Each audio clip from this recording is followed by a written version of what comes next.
weirdly a thing. There's weirdly a thing.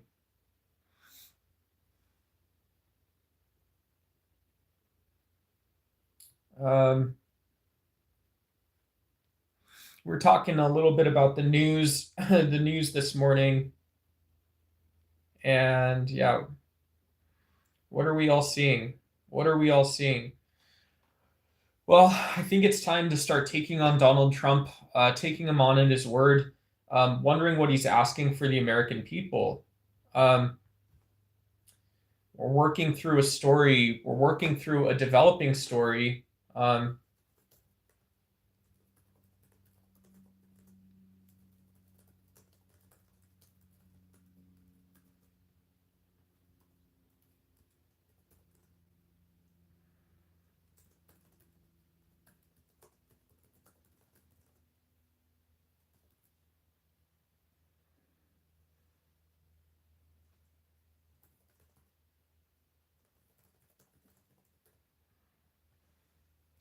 and yeah, so we saw a few days ago Saudi Arabia, so a very close ally of the United States.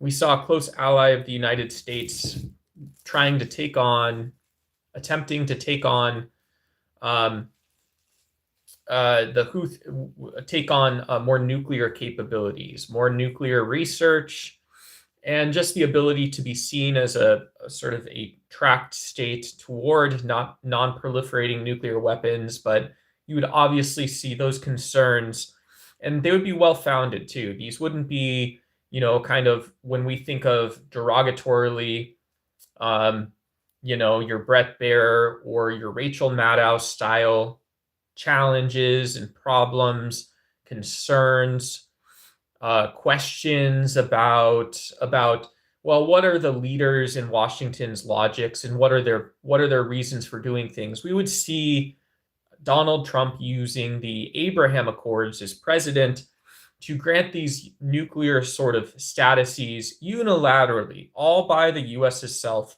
And I, for one, would think a lot of people would have some concerns with this. And then, especially, this seems to be true when Saudi Arabia, as a sovereign state, so, a country that does have a right to defend itself, only a few days later, in the midst of escalation, seems to sneak in a punch, sneak in a jab at Houthis who had been attacking ships in the Red Sea. And so you say, well, this sounds like 1 + 1 = 2. Some people might say, well, this isn't as bad as you think. This isn't what you think it is. There's not a justification or a reason or a puzzle piece or something that's sitting there. This is the fact that this Houthi group, who are violent revolutionaries, the leaders in the Houthi government overthrew the government of Yemen. They overthrew the currency of Yemen. Maybe did so for some valid and some invalid political reasons. But then we go out and we see Saudi Arabia attacking them. Pay for another 7. Yeah, another in the context of the conversation, if you want to clarify, for another what, 700 bombs, another seven air raids, another 7 people in the United States who are saying, what are my dollars going toward? I don't know who these people are. I've never met them, but I know them well enough to know that we're interested in the same types of thing. Yeah. Yeah.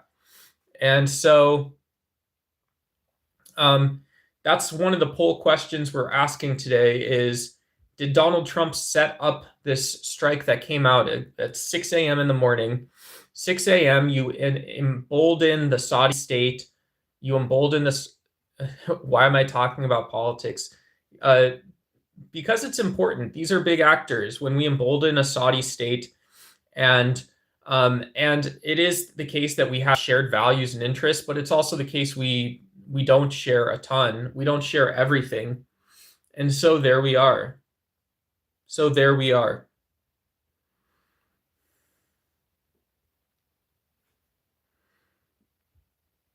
Yeah. Hey, what's up, Kiki Star Nova?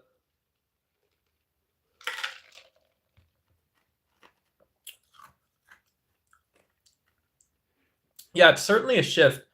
It's important to recognize kind of where it's at. Um, is that if a foundation shifts in a geopolitical interpretation, if a foundation shifts or has weaknesses, and then you put on external pressures on top, you're going to observe a lot of the brokenness. Whatever structure existed prior to coming into this is going to look very messy. And so leaders have this justification that there's a cause for these conflicts. This isn't my personal argument for voting for Democrats, but it is one of my values, Joel. I would say it's a huge one of my values when I go to a poll booth or something like this. I'm very much interested in finding presidents that are willing to acknowledge military spending complexes. And this is one of the reasons is if we go back to like a system or a structure of power, when someone says the world's collapsing, what's that actually look like? One of the things we can look at is if military leaders or presidents say, well, military spending gets too high, it gets too high for the circumstance, there's not enough diplomacy. There's a very important argument that these are probably presidents that aren't going to project power in a violent sense. They're not going to use something like the Abraham Accords, which you may be well aware of, Joel, in order to support ideas that promote violence. Hey, this old helmet seems to have the trick down. Yeah. You know, what we call a lot of our meats are actually specific sections of the animals. Yeah, so fun fact, that's the way we signify them. It is a moral choice, not political anymore.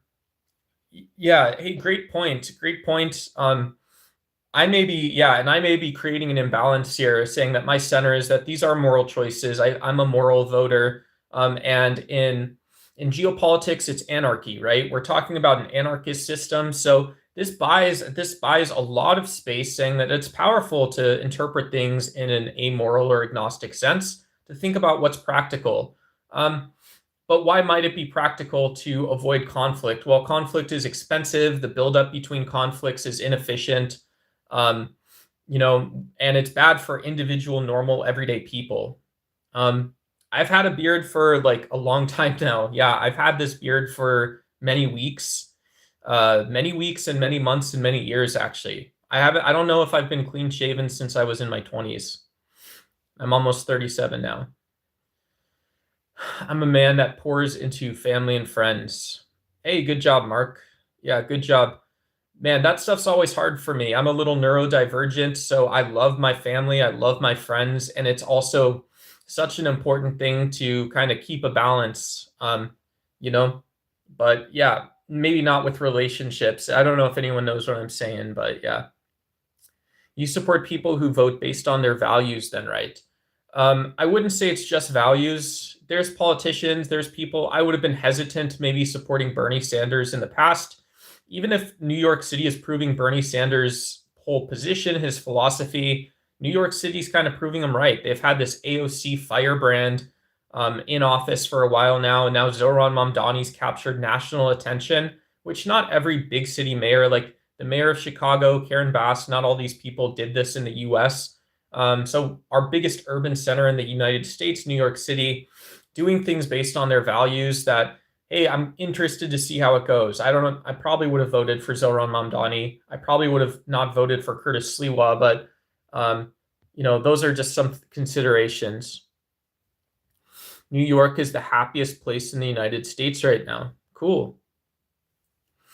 Yeah, I love New York. Love New York, the state of New York. I like what President Washington said about fractions of political parties.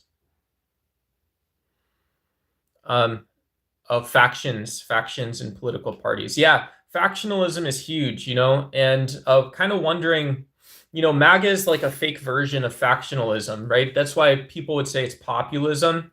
Just like democratic socialism could be called populism. These could be called offshoots of identity politics, And so this is why I don't consider myself an ideologue or voting based just on ideas. Is we can look at two sides of the same coin and wonder what's behind it, and then we can also use that information to have conversations about what people actually wish for the United States. But with MAGA republicanism, our nationalist movement here in the United States, led by Donald Trump, it's a very clear attempt to say that, well, these are individual rural issues, energy interests, security interests, social voting platforms that no one else in the United States is represented. And when it comes down to it, I think it's maybe hard to track, but it's a cool philosophy that's based on American identity. And so this is what, MAGA republicanism is. I voted for Reagan and Trump, but I always vote on policy. Oh, wow. Yeah, you've been voting longer than I have. Hey, what's going on, RiotX? What would you say if you told me that I could never vote for a party that will ensure an increase in abortion rights? Yeah, that's based on your values and your arguments. I'm guessing what you would feel is evidence of a pro-life or abortion is murder sort of position. And so, yeah. And so when you say that this bleeds to the Democratic Party, that seems to comport to what is sort of acknowledged Christian voter behavior, and that can always sway as well. We saw, especially for Donald Trump in this last election, the Christian vote basically carrying Donald Trump, Protestant and Baptist votes very strongly coming in for the president. And in what was actually a close election over the whole of the United States, made it appear like it was more of a majority. That's kind of one of the effects of identity politics. Donald Trump's the greatest president ever. Cool. We got one always Trumper fan. God bless you. Thanks, John. Mark, you're a lousy voter. The more things change, the more they stay the same, says Snake from Snake Plissken. Is that a Metal Gear Solid? Metal Gear Solid. Yeah. Obviously, one of the reasons to have voted for Kamala Harris is she, throughout her entire, I think, tenure as vice president and her electoral campaign, she looked at things that impact all of us, things like electricity, things like utilities, all kinds of stuff. Yeah, she was a very powerful politician. And this is one of the problems, is when I feel like my values aren't being represented or heard, it's difficult for me to make the vote. So that would be one difference between Joel and I, is I don't know if I have a line in the sand about any one issue. Where Joel said previously in chat, I would never vote for a pro-choice candidate or a party that supports pro-choice. And I would say that I don't know if I have any one issue, maybe anti-war, and that's it. I'm the idiot who would kind of but usually looks at the sort of totality of candidates, and it's just my voting style. Different body that we voted for. Yeah, the impact, if you guys were unaware of the Supreme Court decision, we're going to be aware of it now. And the Dobbs versus Jackson basically shifted the level of law for abortion rights down to the level of states. So Arizona, my home state, had an abortion ballot on the last election. Chad supports Trump. Cool. We didn't dig those people out of the sand. I look like a liberal. I'm trying not to be. I'm trying not to make any of the mistakes. I know I can. My wife voted for Obama, but when we got married, we voted for Trump. So I don't limit myself to. You don't limit. Yeah, that's cool. Yeah, a lot of people. Teddy Roosevelt would encourage people like Mark and say, we've lived a political life. So what is this political life that we've lived? And it means that our opinions shift, our values shift. For some people, it's deeply held. Yeah. Hey, McLovin. Yeah, we got to vote McLovin for president. Who cares about Iran? Yeah, Donald Trump right now is publicly weighing a serious escalation in Iran, another round of serious strikes. And so he's probably looking at, if we look at the president's doctrine or perspective, it is likely him and what is shaping up to be Trump's Department of War, as he's called it, looking at the ticky-tacks and the counting and the what's been wrong and what's been right, and wondering if they're when and how severe a next round of strikes are. And he previously said that, hey, we're going to take out bridges and power plants for every damaged boat. And so when we see Saudi Arabia possibly signaling, this either signals some form of realist or neo-realist power structure, saying that, look, there's, as far as the rules can be applied to people who are not us in a concept which isn't sovereignty, we're showing that we are not interested in a wider regional conflict. And perhaps we don't see why it's viable. Wish there was a different body that we would voted for abortion rights.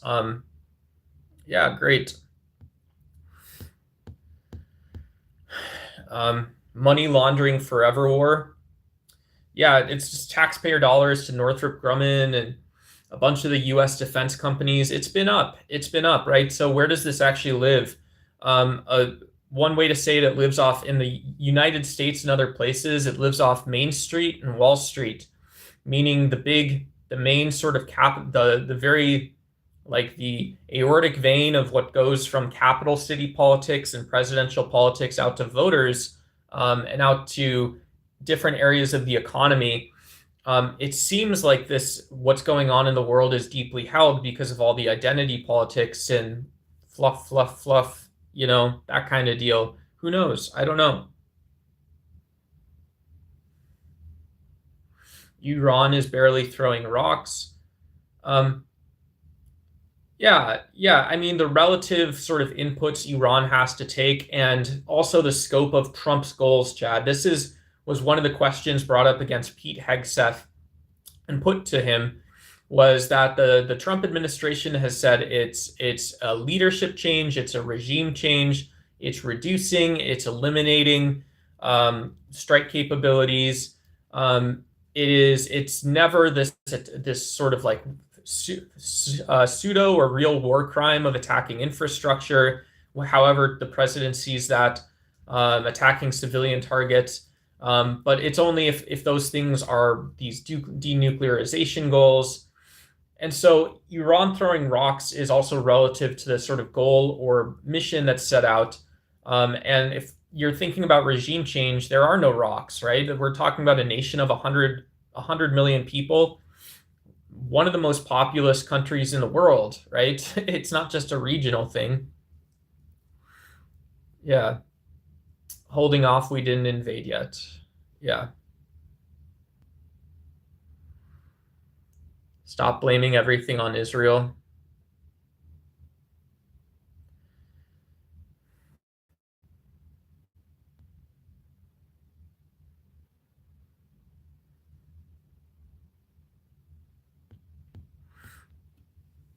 Yeah, good points. Good points.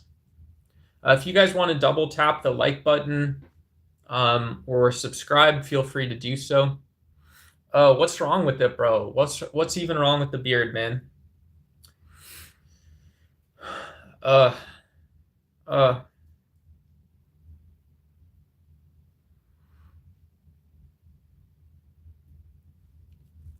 Hey, Rick.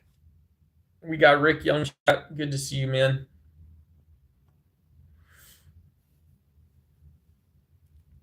How does one set up violence?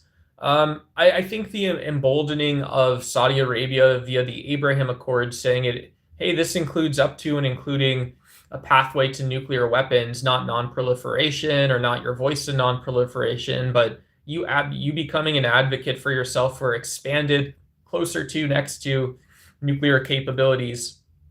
Not Iran, but just you, right? Iran isn't being peaceful Muslims, Jews, or Christians. You guys are being peaceful Muslims, Jews, or Christians, so you get a nuclear weapon. And so when we see Saudi Arabia then very shortly after, launching attacks in a conflict where it seems like you would have regional forces in play. I would call that emboldened. I think it would be foolish to say it's not emboldened to some extent. Saudi Arabia hasn't been shy, but it's a little bit.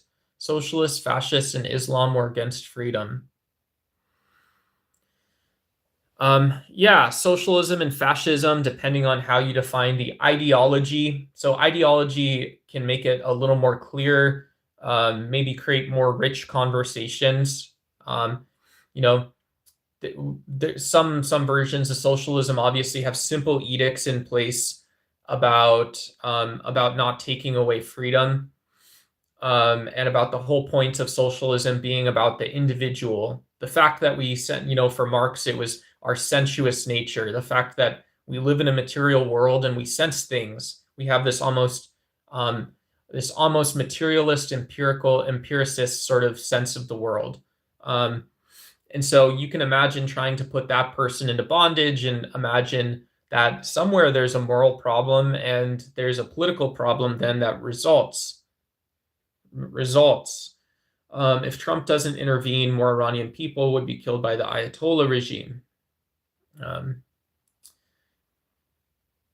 It has social in the name. Yeah, it's just important to wonder who the political entity is, because individuals, Rousseau's argue, this is something that you could look at. I would say Marx, Rousseau, and Locke cover very in depth, is the role of the individual and what sort of political entity they create. So what about Hobbesian or fascist thought? It's a bunch of individuals putting stuff into a sovereign or a king. Well, unless you take away, if you take away that individual title and you say, well, we're not individuals, we're acting as a collective to elect Mussolini or Hitler or something like this, well, then you're talking about fascism. But if you say it is individuals consenting and having obligations, an obligation, I have to obey this person, I have to obey the edict and the law I make myself, then this is another sort of set of things that we're looking at. And so socialism being in the name doesn't imply that individuals don't exist. It just implies that's the political structure that is voted on. I could be wrong, Chopped, but maybe. The final goal of socialism is communism. Lenin said that. Cool. Yeah, and that's part of the ideology. That's part of an ideology. This is from Chad Callington. Part of the ideology is that, there's a description of reality that leads you into communism and socialism is material dialectics. It's material dialectics means that there's a change process and one state emerges from or into the other. And this doesn't have to be true. It doesn't have to be the case, but for some people it is. So it's, I believe, Stalin-Leninism, they lean on Hegel, however you say it,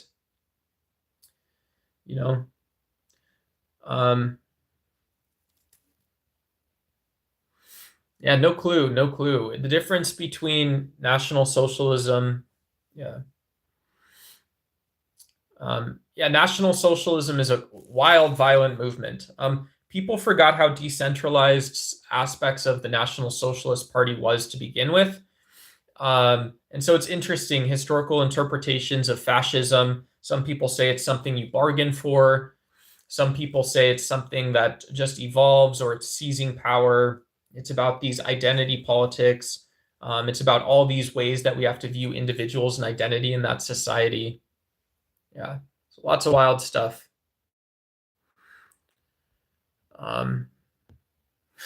Someone wants me out. I'm gonna go get myself a cup of coffee. Get myself a little cup of coffee.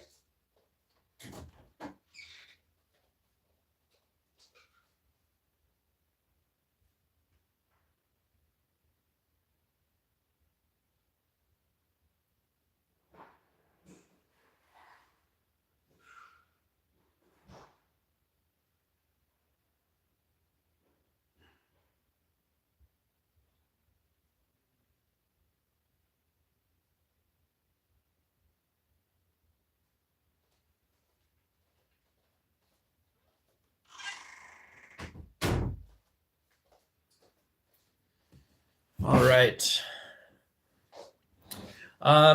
Thank you guys all for being here. If you guys like sending small super chats, big generous super chats, donations, gem gifts, those are all really helpful for the channel. My name is Nate. The channel is DucksY. We do politics, kind of whatever. Unhinged TDS.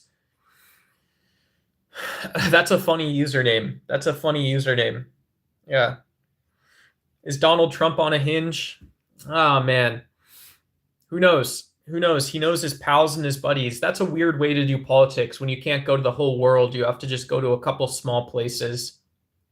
That's a good criticism. You know, multipolarity is an idea that, well, if you're a state operating, you know, there's definitely forces where we see monopolistic, like almost this, like an analogy would be monopolistic or absolute competition, anarchist competition. But some people would say multipolarity also allows us to pull from anywhere else in the world to actually use globalization and cosmopolitan ideals. But someone can say that, well, these are, you know, you can still have power projected across borders. Kant talked about this. That's the importance of the essay Perpetual Peace, is that when people feel a threat to their values, cultures, and the laws, the system, the law itself, that's when we go to conflict. That's when you give it over to the erudite. I have dead eyes. I'm sorry. Whoa. How do I wake them up? Whoa. Am I a tape recorder? I don't think I'm a tape recorder. I can be. Only repeat what you hear on CNN. Get out of here. Get out of here. Yeah, if you just do a Google search, right, news is only one part of it, because I think having an interpretation framework, it's something that like Fareed Zakaria on CNN has done. But yeah, if you only repeat what you hear on CNN, you're just going to get news that's maybe being reported accurately, and it's been through once. It's been through CNN once. So yeah, having multiple sources. Oh, okay, cool. Yeah. Hey, Ben, we're talking about a little politics, whatever you guys want to. It's just kind of what we got into. You guys can see the poll question. I'm wondering if Donald Trump set up violence in the Middle East. 34% say yes, 57% say no, 7% say they don't like Trump, and 2% say the Abraham Accords are bad. Yeah. Deep bias in the poll. Deep bias in the poll.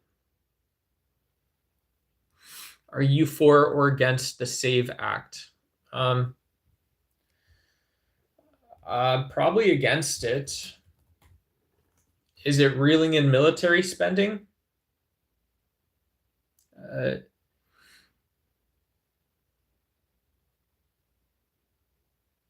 I get an AI mode. Let's see. Safeguard American voter eligibility. No. Yeah. Where did our founding fathers talk about in the Federalist documents? This is how uneducated I am. But where did they talk about power being corrupted? Not so much. There is definitely a fear of fellow citizens, but it's a fear of fellow citizens taking power in the government. And so to say that the SAVE Act is somehow going to prevent that is the opposite of what the SAVE Act is. It's just a lie. Oh, thanks so much.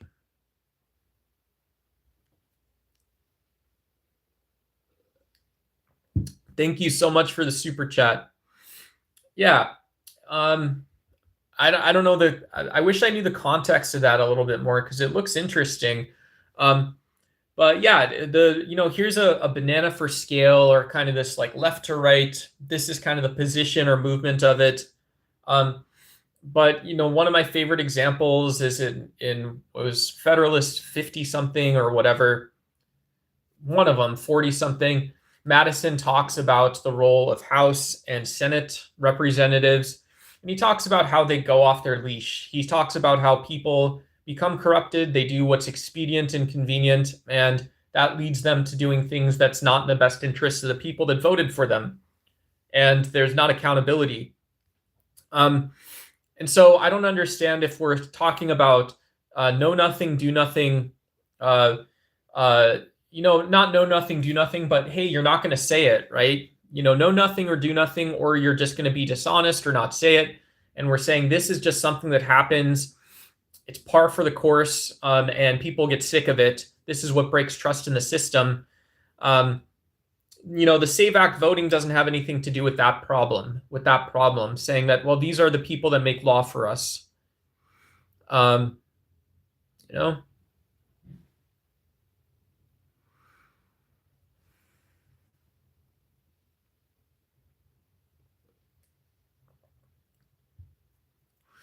yeah, we've got someone talking about nation building in Latin America, nation building, and yeah, communism has a really corrupt history in Latin America. I don't think anyone would lie about that. But they also have unique sort of political goals that institutions have and can recognize, which doesn't preclude forms of socialism. So when you say you're going from 0 to 1, you're going to go from some kind of government to a communist country. Of course, it's going to be fascist. Maybe not, of course, but the sort of detail-rich space of why the philosophy, the worldview ends up seeming to circle around elements of fascism or nationalism, which is preclusive of human freedom. It's kind of obvious. And this also undermines the fact that in South America, there's been alternative methods towards reaching consensus on the law. There's been a focus on either social or just institutional forms of things like healthcare and education. And so, yeah, be warned of all one things. All one things, I think. Can't even have a conversation. Yeah, I can. Hey, I'll do my best. You have no points. Yeah, I'll do my best. Look up the Save Civil Service Act. It's getting zero publicity, and it's very important.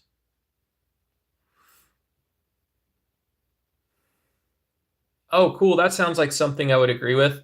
I loved I loved the idea of AmeriCorps, Peace Corps, Teach for America.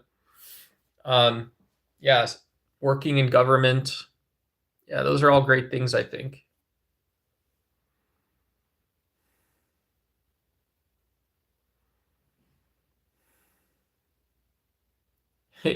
I didn't. You made. What did I do? I made some mistake with Trump and MAGA and all those people. And all those people.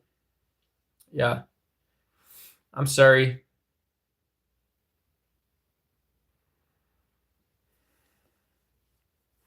When the government is too big, it ended up to dictatorship. The next thing, they're taking everything, taxing our wealth, starting by taxing the wealth. Yeah. I don't think a balanced budget is a bad concept to have. Even though it's not popular with anyone right now.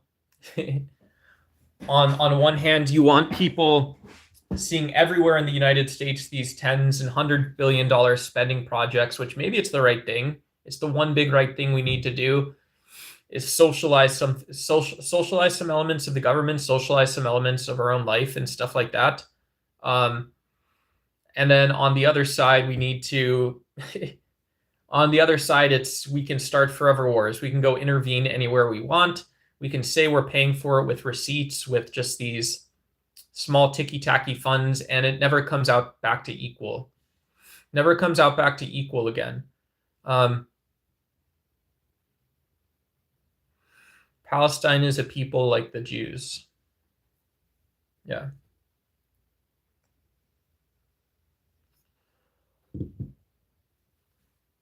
Yeah, I think that's the downside of multipolarity.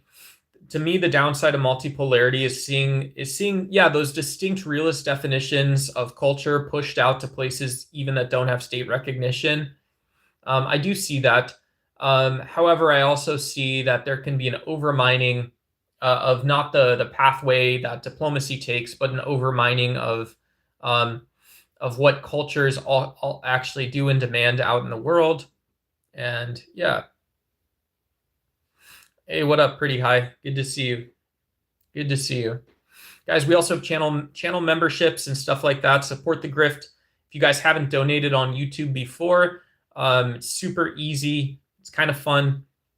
And yeah, it really helps me have these types of conversations with more people, keep my own dream alive. So it's very selfish and egotistical, but I try to put in some effort for you guys, create kind of a safe space here for us to talk, things like that. Yeah, donate for this. Donate for you guys teaching me. Yeah. Send me money. You guys teach me, and then you guys also donate to me. The League of Nations is not necessarily the British that gave the Israeli people a portion of their homeland back. Yeah.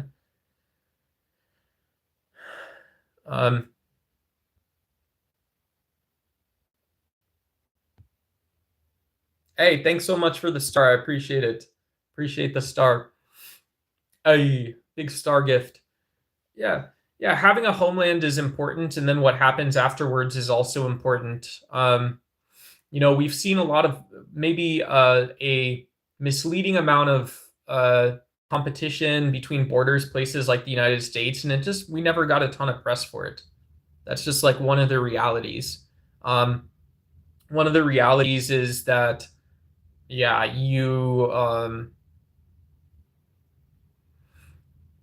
we see liberal trade and vacuum cleaners and washing machines get shipped to Mexico for production. And then you still buy them in the US. And so you wonder, you say, hey, these are good jobs and things like this.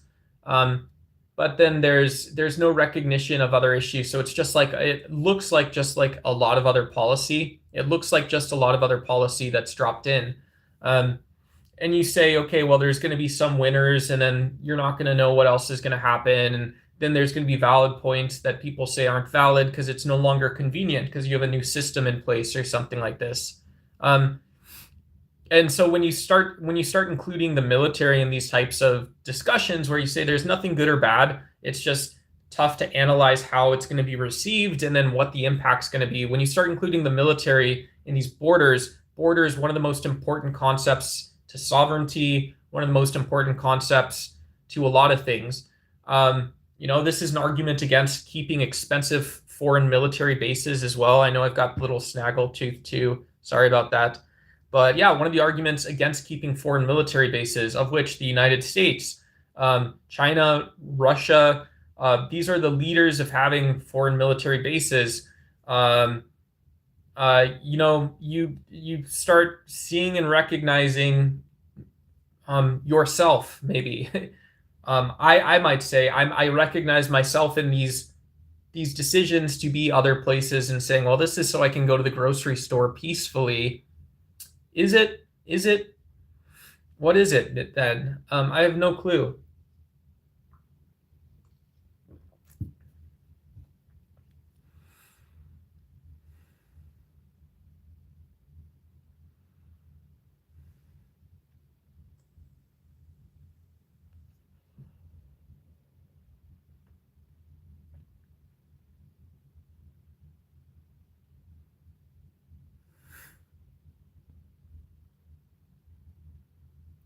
Gregory Young, we're talking about Elon Musk a little bit, about the ultra wealthy.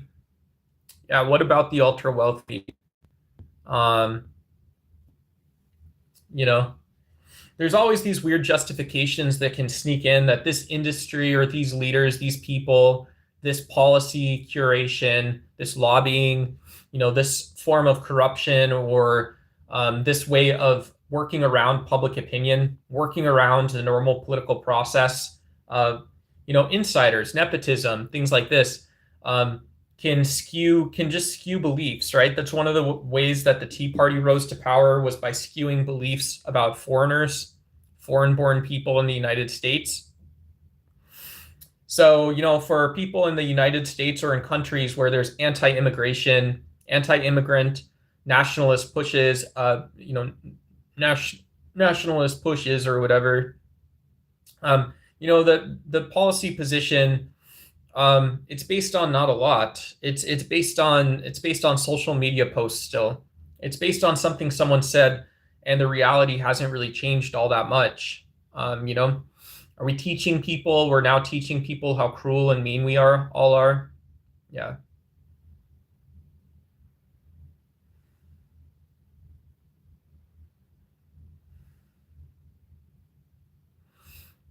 Yeah. Man, I'm probably the biggest idiot of them all when it comes to, reading headlines, um, when it comes to just listening to debates and discussions and saying, well, okay, I got to be in here somewhere. I got to find myself somewhere in here. I get it. I do. And it's not like that bad of a thing that I do, but it's like, um, I do want it to be the case that I don't actually have to walk around Main Street or Wall Street to know what's going on in my country. I want it to be the case that I can extrapolate based on simple ideas to other places. And my bias is maybe, well, if I'm gonna be hurting another person's political interest, I'd rather understand that than not understand that before I go into it. I look like oh man, I got a bad look. I'm sorry about that. Look for the hate. Um, yeah, hatred, definitely looking for hatred. You know, promises, things like, I mean, the easiest places where there's smoke, there's fires. When leaders tell us there's no possibility of peaceful resolutions, when they point us toward the broken parts and give those to other people, when they point us towards the broken parts instead of taking responsibility or accountability for that and give them to other people, those are all hateful. Those can all be hateful things. You know, I think that's always been the case. It's always been the case. This guy does pull in. I don't understand the headlines or the content. Yeah. Yeah. Hey, that's a little bit of the absurdity. What if it was absurd? What if it was chaotic? What if it was confusing? I'd rather take ownership of the fact that I'm confused and it's confusing or it's absurd, or it's not absurd, it's amoral or it's not amoral. I'd rather take ownership of that stuff than just letting it stew. Donald Trump stood up more than 10 years ago today now, more than 10 years ago today, and said he wanted to bomb Iran into oblivion. He wanted to go steal their oil on their southwest coast. He wanted to, when you whip around the Strait of Hormuz one way or the other, that this should be the U.S. territory. This is the U.S. paying for the burden of Iran existing. I mean, what is that even about? What is that even about?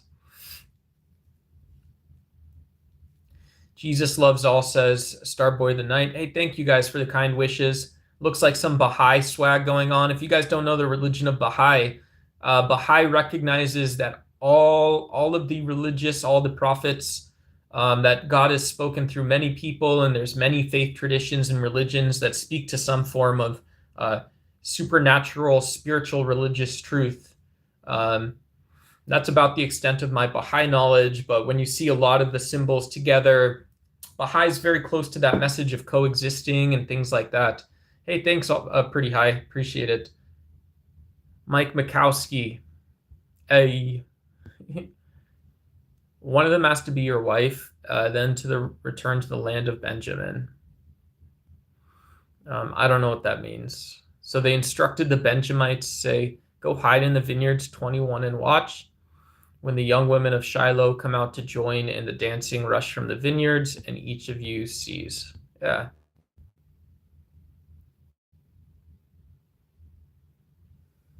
Israel is being created by the UN.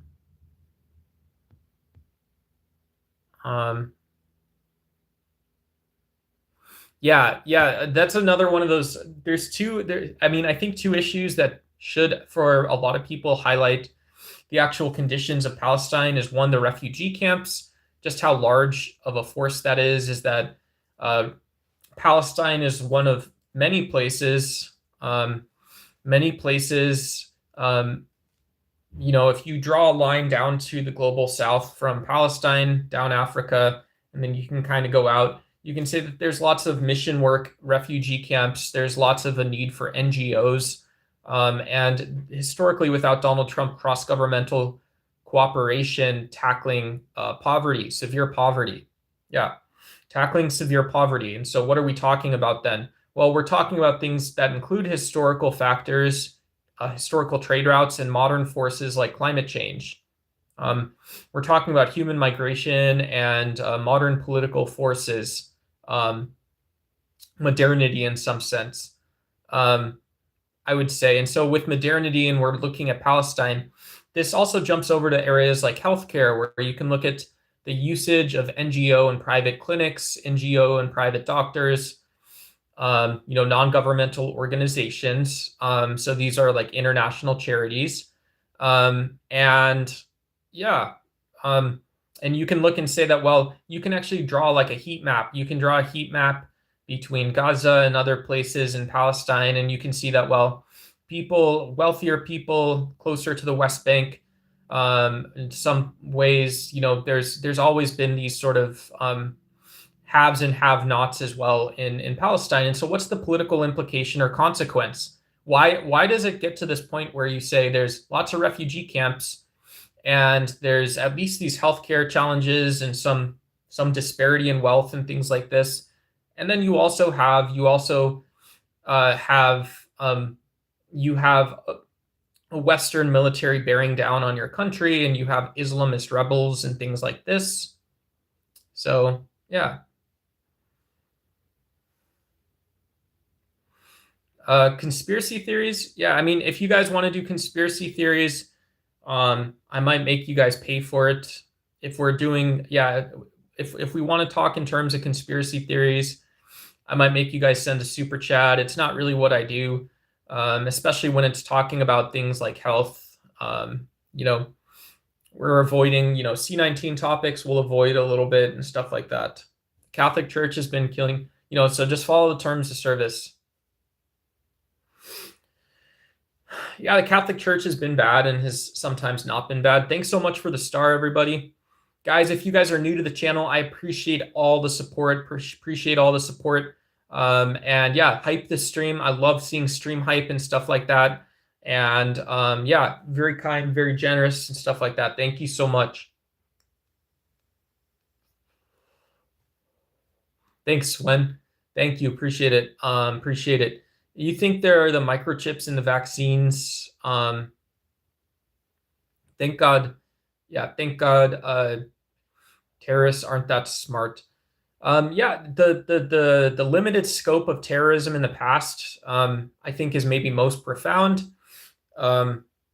Notable was the evidence of the George Bush assassination attempt, accused of Saddam Hussein. Is the size and scope of this network is they had some parts of the detonator and the different components and stuff. And then there was just a couple guys who said, yeah, this is who did it. So, hey, these are the bad guys, right? These are the droids you were looking for. And so when you compare this to having in modern day Syria, modern day Iran, you have factionalism based around religion. Pakistan has a lot of sectarian and militia groups. In the US, where we have very distributed, seeming off the grid, sort of Proud Boys, these groups that struggle to make mainstream connections. There's similar forces other places. There's crime, there's gangs. And kind of look at the pattern and wonder what individuals do and then why it's different in a political sense.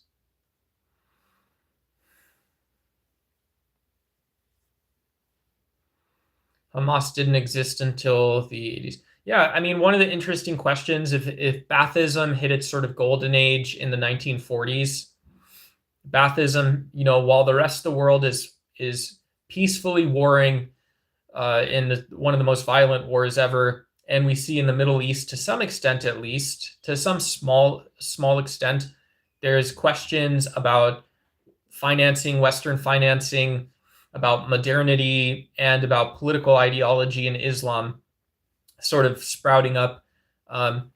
you do get, when was it the case that Baathism gets a little spoiled? That you do have accusations against Muammar Gaddafi of propping up anti-Western forces, promoting anti-Western ideals. Um, these are all huge, right? Huge things. Yeah, yeah, huge deals. Just bleh, I'm just gonna trail off.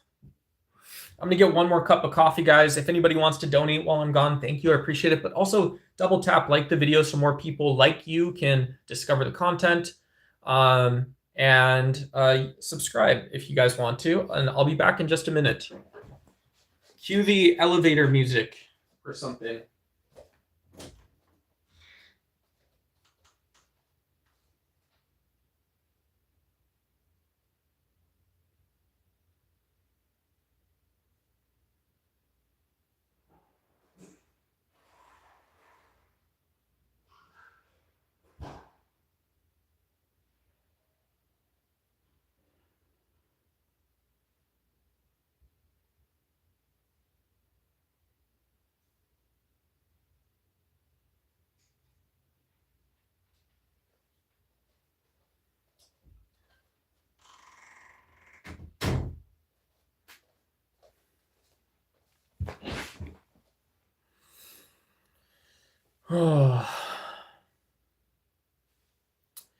Jesus Christ Saint is saving for an aeroplane. Yeah, let's get everyone an aeroplane.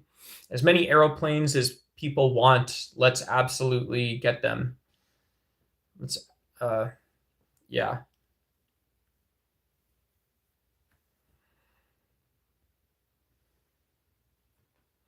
No Trump or his redneck followers. Someone says this.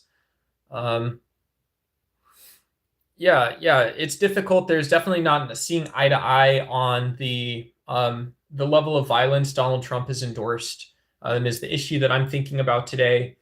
And the fact that people see it acceptable if others want to participate in the same level of violence, that's something where the cause or the reality of it will just settle at some point. To me, that's a little more like homegrown American opinion. That we've seen pop up and especially become ideological, right? If this is your perspective on security, does it become ideological or nationalized when you put it with a neoconservative like Donald Trump? Maybe you do, maybe you don't. And yeah. I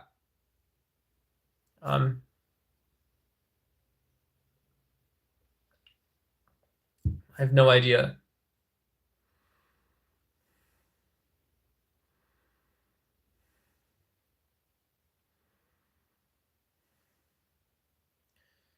Someone dragged us into Iran war and then bounced to fight Hezbollah. Yeah, Hezbollah in Lebanon's another interesting case for just building that understanding. We're building our ability to delineate between our bias and irrational and rational thoughts a little bit. Not that it's that huge of a deal or that it's always clear cut. It is clear cut that Lebanon is a really diverse country. Lebanon has, in a short period of time, demonstrated that it can continue to exist despite having really massive system level changes and having many what appears to be sort of contemporary Western values that also seem to sort of coexist and supersede and sit alongside Islamic values. So Hezbollah is obviously on one side of that equation or that coin. And yeah. Hey, thanks, Ronnie. Appreciate it. Hey, thanks for the star. I appreciate it. Huge ups to the star gifters. Huge up to the gem gifters. Thank you, guys. Let's get some gem gifts in. Let's get some gifts. Let's get some super chats in. Thank you so much. Thank you. We got Noob, and oh my gosh, the ×2. Thank you so much. We got folks dropping. it in. Thank you so much. Appreciate it.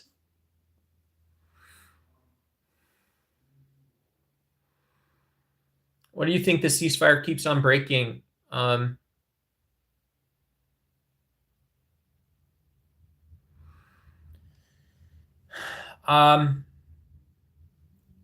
Yeah.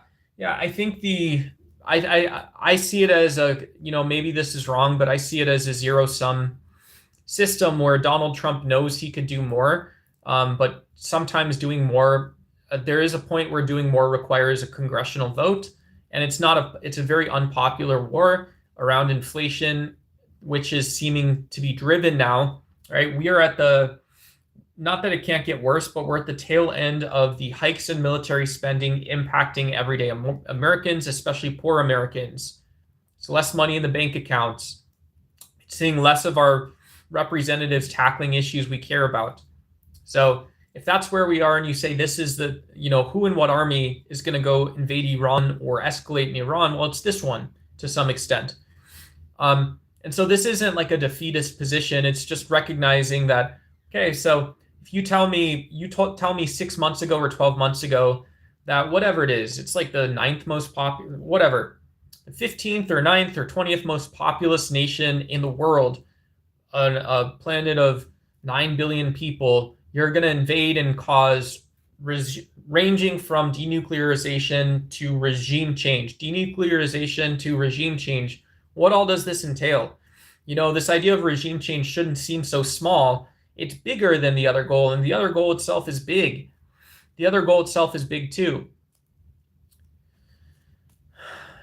And so if we're asking about Israel redefining this war in Iran, I think Israel pitched into the pot that a lot of this stuff it's not only not a big deal, but it's somehow just the way that decisions get made. It's the way you just ease your way into some of this stuff. And yeah, who knows? Maybe Iran bought that message hook, line, and sinker with the way that they were involved in Syria. They've been involved in Yemen. They've been involved. Hey, we all just ease our way in. Okay, why are we fighting then? Why are we spending time and money and future and weakening the system that we're a part of and the people that we see we're weakening? It's weakening that stuff.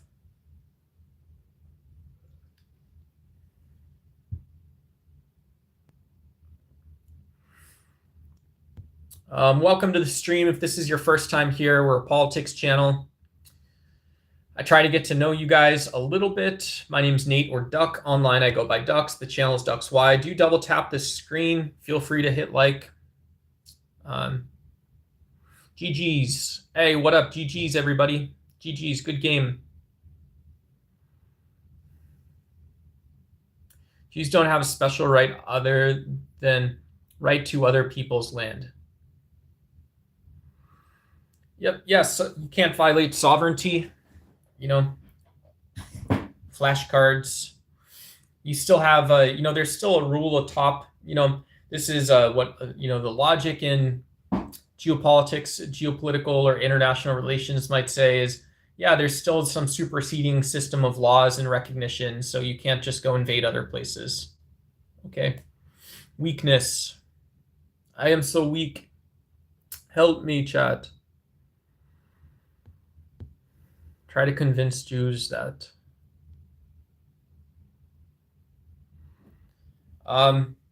Yeah, this is very patently 90s. There's a message YouTube didn't want you to see.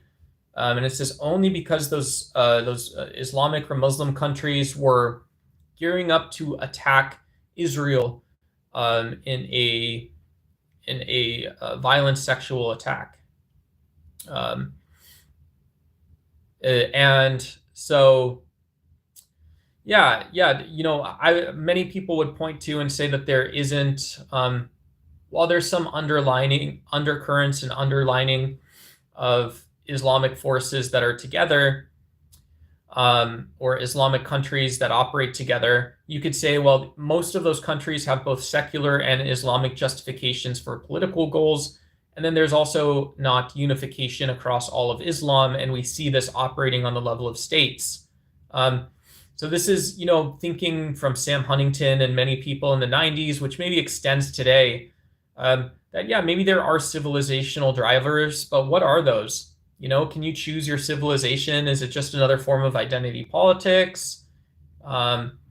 Can you choose to be from someplace else politically? And for what reason? What does that actually do or look like? Does it mitigate? Does it decide?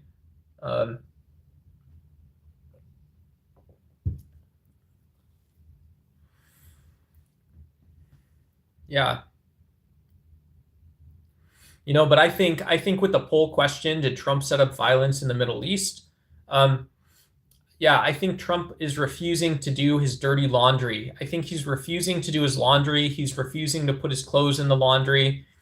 Meaning that if Donald Trump is being accused of not speaking to fundamental causes, if that's possible, a possible commitment toward Donald Trump, um, it's just the case. It's also the case he's not talking about fundamental causes. He's just talking about who the United States in politics is pretending to be today. Um, but we see with negative polling results, a longer, larger story arc, that topics like inflation, like the price of oil, these are all possibly topics which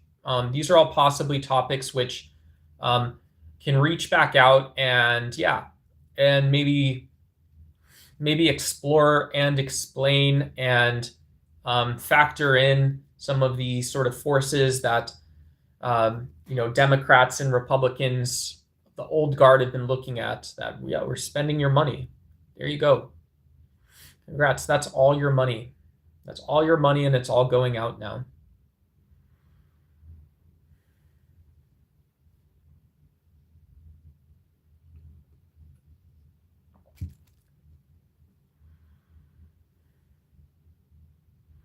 Hey, what up? We got Marilyn in chat. Good to see you, Ms. Marilyn.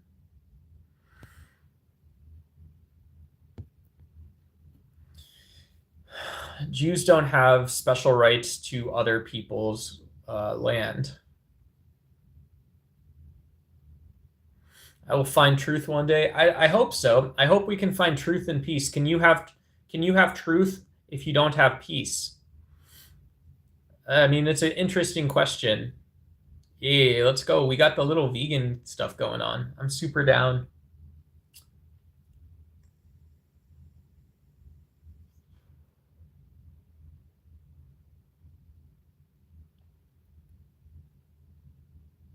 Jerusalem was founded and built by, and then it was stolen so many times by different people.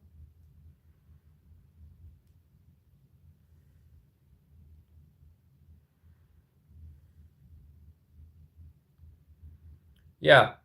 This is one reason to promote peace. One reason to promote peace. Maybe a big reason um, is when there's conflicts, it creates longer ongoing sort of narrativization. And it's just interesting. It's just interesting. Theory simplifies it. It doesn't totally get rid of it. All kinds of stuff like that. Yeah. I'm gonna use the restroom.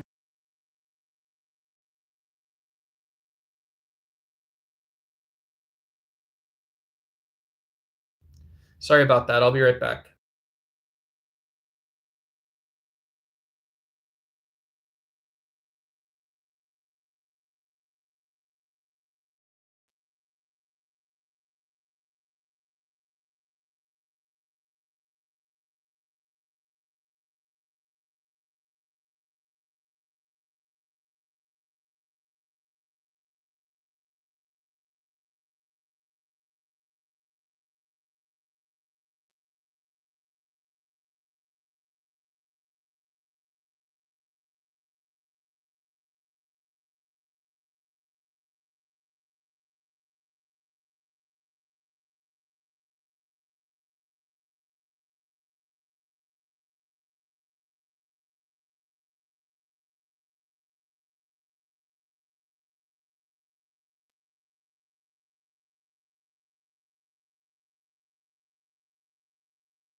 Right.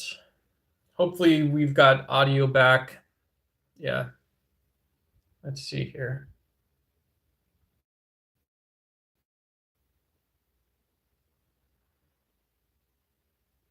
Da, da, da. All right. Israel can't do anything without the U.S. Um, yeah, this was the old position. This position was held closely during the 2010s and 2000s too. So it's important to consider that way. Yeah, that Israel would take actions in order to support the U.S. being the real tip of the spear, right? The real tip of the spear. So you throw pebbles and then you get the U.S. involved. And maybe this was also just a competitive pattern. They wished people to know that if Israel was willing to signal, um, and if we keep pushing over towards like a pro-Israel side or trying to understand the logic of this, so why would Israel throw pebbles if they want the U.S. to win? Why would you want this relationship? And they're saying basically, well, the U.S. has huge expenses keeping up military bases, needs the energy of the region. The U.S. voters on Main Street and Wall Street go over, we get on our mopeds or scooters and we walk over to the Middle East, right? That should be sort of correct. Um, you don't even notice it. You maybe don't notice it all the time or everywhere. And yet it becomes pronounced. We have to continually remind ourselves of it. And so because you want peace and peace is cheaper, you allow more degrees of latitude and you say this is signaling. This is meaning that we organize and shape inner geopolitical order over some of this stuff. 313 CE Steven says America's Christian country, get over it. Yeah, we are a Christian country. We are Christian. We are in some sense, right? It's where, the question is always, where do you find this in the law? Um, is it whose version of Christianity is it? That kind of clarifies that for me. If it's nobody's version of Christianity, then it's not a Christian country too. But yeah, dead liberal eyes never lied. Man, I'm gonna be self-conscious about my eyes by the end of this. I got to do something with them, I guess. I got to do something.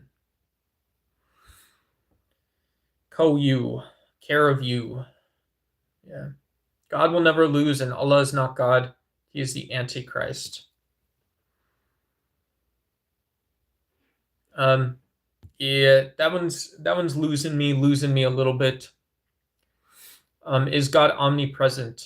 Come get me, Trump geezer. Hey, no one's home. Hey, thanks, Ben. Yeah, thanks for the support. Oh man. Um, hey.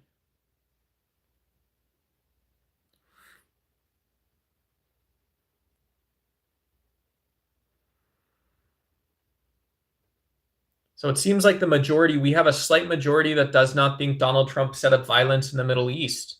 So there's your answer on the poll. Why did it happen? Yeah, who knows? Maybe Donald Trump had this thin majority attack coming from the election that people just didn't believe that the Middle East was some peaceful place or not capable of being subject to violence, and that ended up being the correct version of that story. Don't let the haters on here make you self-conscious about your appearance. Yeah, yeah. They are described the same way. That means God has an IQ of 500. That would be a crazy IQ. That'd be crazy. Neil deGrasse Tyson was talking about AI a while ago. And yeah, we saw there was this, what was it? Just the idea that circuits in computers move a lot faster than human brains. So Satan Yahoo is the Antichrist, says someone. Cool. Yeah. Career politician. Career politician finding himself where he is. Um, yeah. How Allah is the Antichrist. I've never heard this before. I would love to explain it more, please. Is this more identity politics stuff? Am I losing out? These narratives, counter narratives about other people that aren't us and people that we've never met. I don't know. Maybe.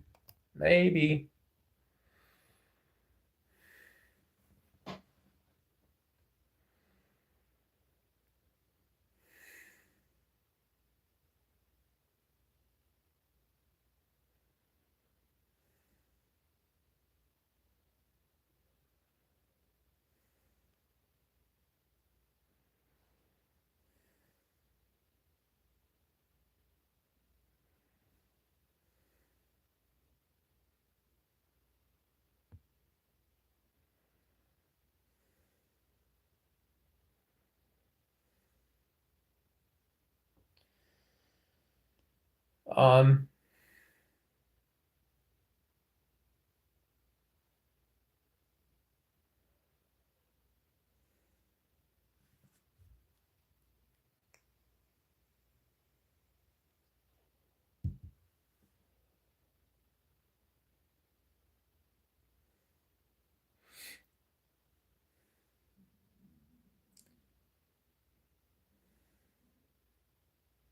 um, yeah, almost high. Yeah, I don't know. Maybe I have to end the poll. I think is kind of what I'm reading. We'll end the poll. And yeah.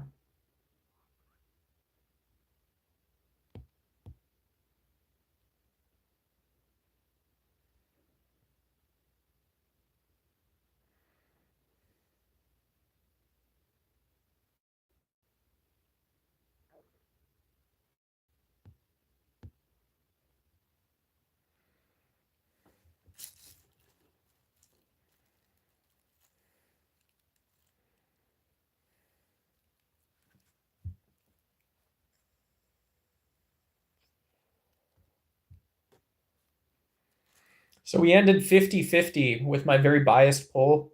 You guys can see how I set up the poll results, the method. If you guys have taken a methodology class before, you can see I did this in a very leading way. Only 3% of people are interested or prioritize policy, it looks like. The Abraham Accords are bad, even though the violence we're seeing in the Middle East most recently is coming from recent activities and behaviors of the Abraham Accords. Dang, dude. Dang, dude. Who knows? Maybe somehow I could sneak that in. People are uneducated, right? Vote for Turning Point USA and MAGA Donald Trump. People are too uneducated. We need strong masculine leaders. I don't think that's right. I don't think it's right.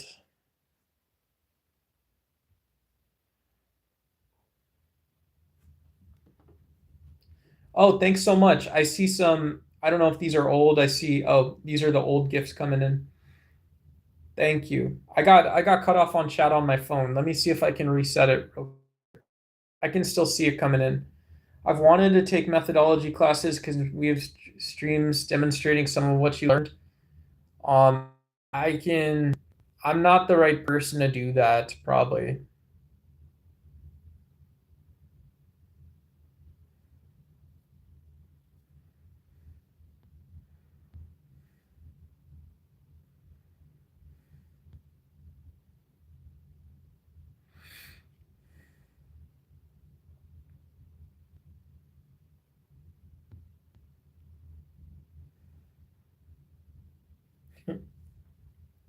Anti-Trumpers.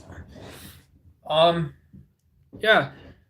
I don't know what the affinity is between, partisanship. This is maybe understanding one of our mods, Almost Highs, has voiced anti-partisanship sort of beliefs before.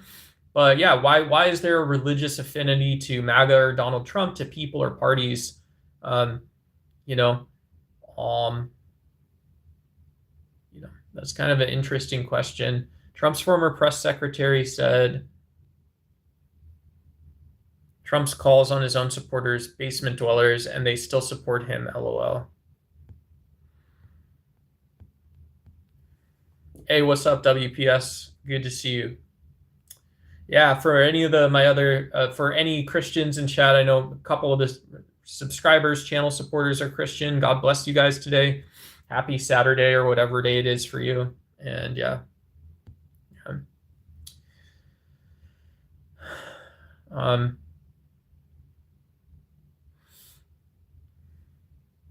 Yeah. If Donald Trump's keeping geopolitics away from disruption in his view, and the way to do that is cheap energy, the price of eggs, all this stuff, I think people buy that message. I think people buy the message and they see it as logically happening that way. Yeah, and as someone who typically votes Democrat, I think people miss out that if you're successful, you're missing the fact that people like you and people you think Trump is supporting are going to be losing out and already are. We already have the data on it that Trump isn't really keeping a handle on the economy in the same way Biden did when it comes to the most vulnerable. And there's also been concerns that we don't have an impartial or independent Federal Reserve. The Fed banks have to be political. Thank you. Thank you. Yeah. Maybe I'll do some Baha'i stuff today, figure out my own spirituality, my spiritual life, do some Buddhist stuff. I don't know. Hey, what's up, Crowbar Wizard? Great to see you. I don't get the jab either. Is hyperinflation in the USA? They want everyone to be, yeah. Pothead boomers need to hurry up. Yeah, the next hippie movement. Is that what's going to be?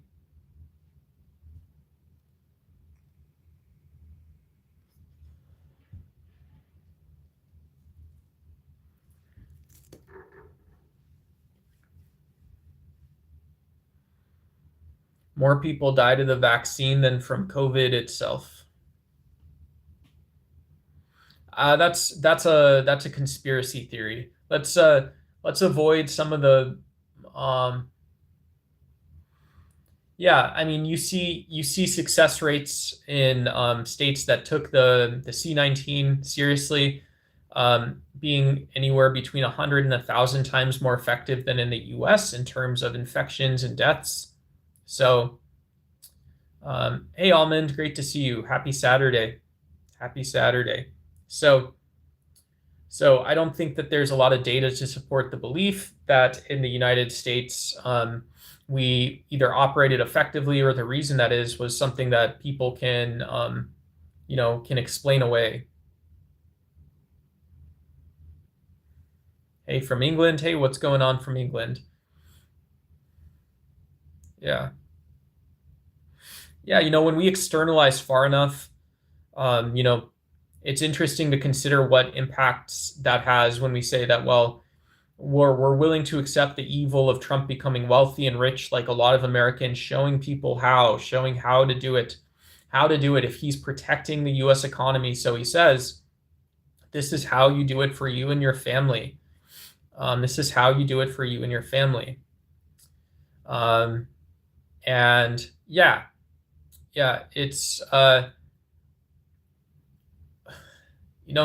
weird because this is like a heuristic that really has nothing to do with what's actually happening in the world. It's so easy to say that, well, Donald Trump is consistent and coherent, for some of the always Trump folks in chat, as well as for some of the quote TDS or never Trumpers. I don't like using those words because they're dehumanizing, but if you say that, well, Donald Trump's stated policy positions and how he actually goes out and buys his groceries now and into the future don't actually have to do with his motivations. They don't actually have to do with what he publicly states. That should allow us to maybe cut down through to a little more objectivity and try to recognize that these are political actors, right, in a play, in some sense.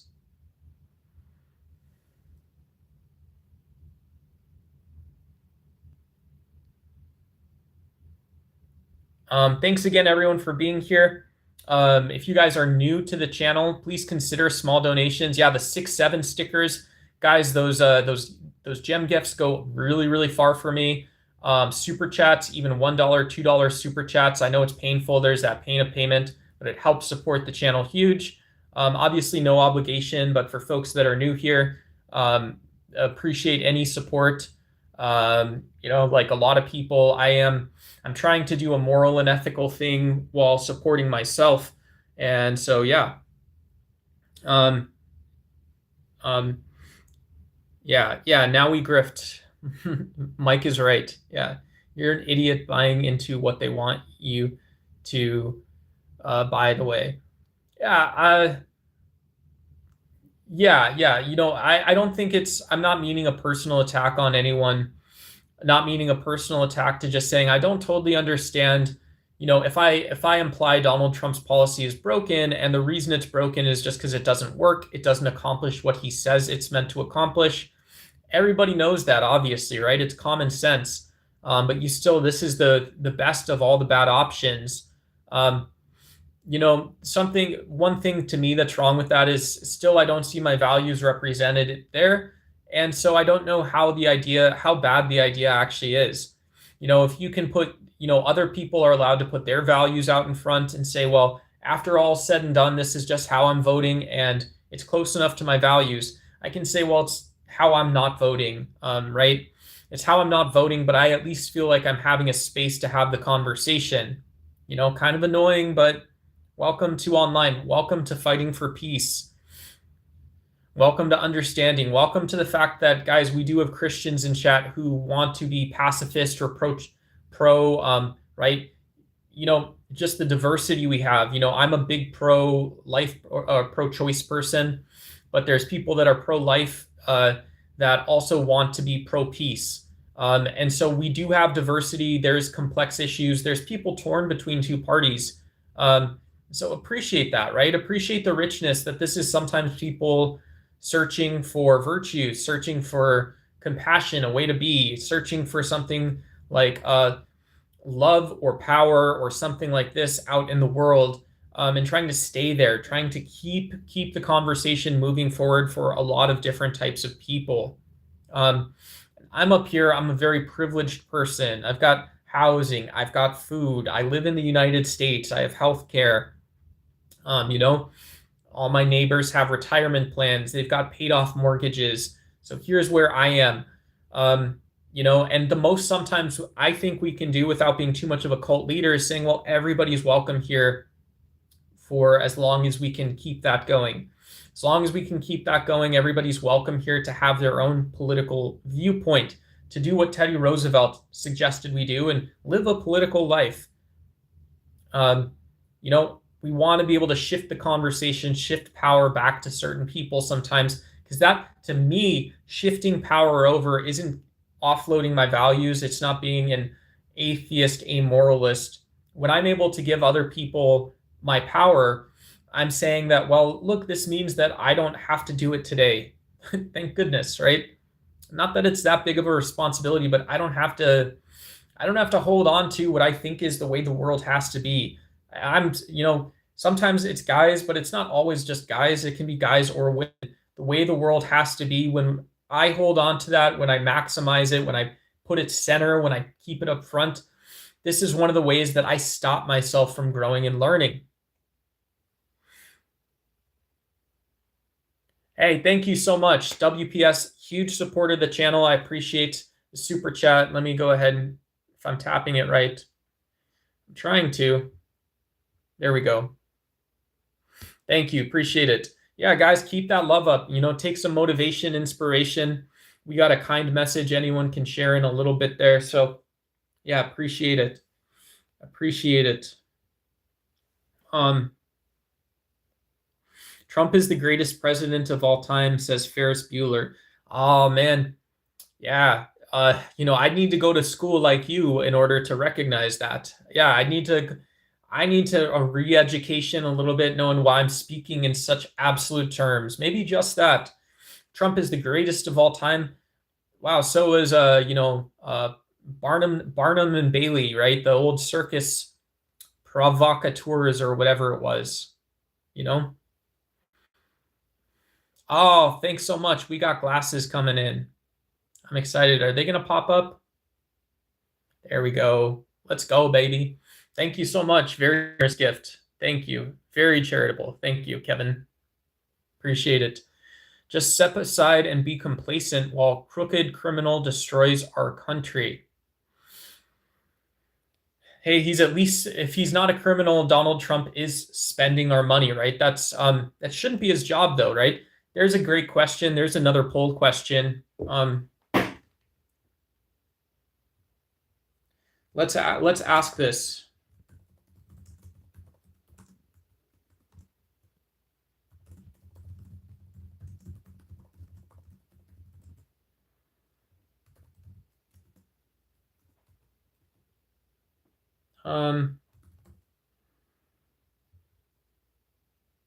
Hey, thank you.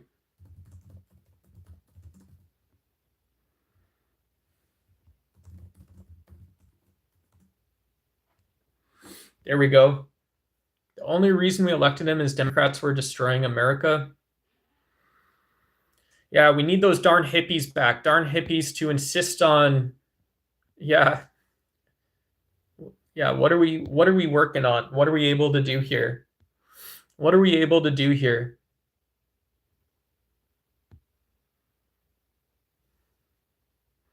New poll question? No, I can't ask. I can't ask that, Xavier. I can't ask that. Yeah. Why are we? Why do we see the world so differently? Is it just identity politics? I don't know. I try to do an okay job with some of it sometimes. I try to do an okay job with some of it sometimes. I really try to. Curious what policies Trump has enacted that have improved people's lives. Okay. Okay. Yeah, if you guys know, I don't know.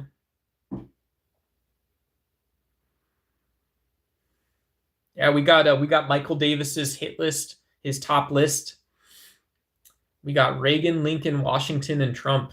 So all big periods of perhaps shift and change in the United States. You know, with Reagan, it's the end of the Cold War. So Michael, that would be my science question: is if you're a theorist, you're a philosopher, or a researcher, and you say, okay, it's this Reagan, Lincoln, Washington, Trump guy. You know, how do I know? How do I know that we are flipping to people or we're talking about events in the world? How do we know about something like this? Yeah. How do we know which you're talking about? You know, or something. I don't know.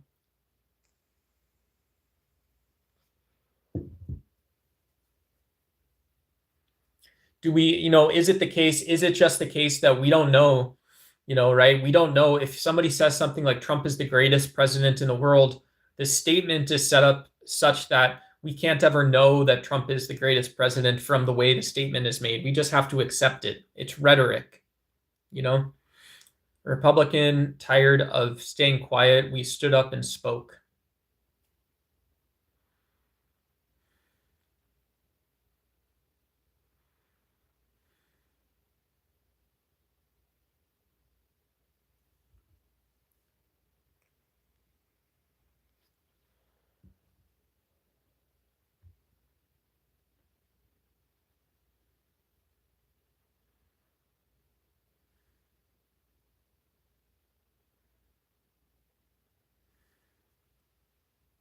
Yeah. For whom is your, I would rather waste, my own opinion is I'd rather waste $100 on some sustainability or animal liberation or humanitarian cause, something vegan, something cosmopolitan, enduring, exciting. I'd rather spend $100 on that than on something else, just to be totally honest. Um, yeah, but who knows? If someone says Trump is the greatest president, you would think they could name at least one executive order he's implemented and how it's improved their lives. Yeah. Yeah. Yeah. The president's not supposed to be regulating laws. He was a Democrat, but when the Democrats stayed, so did he.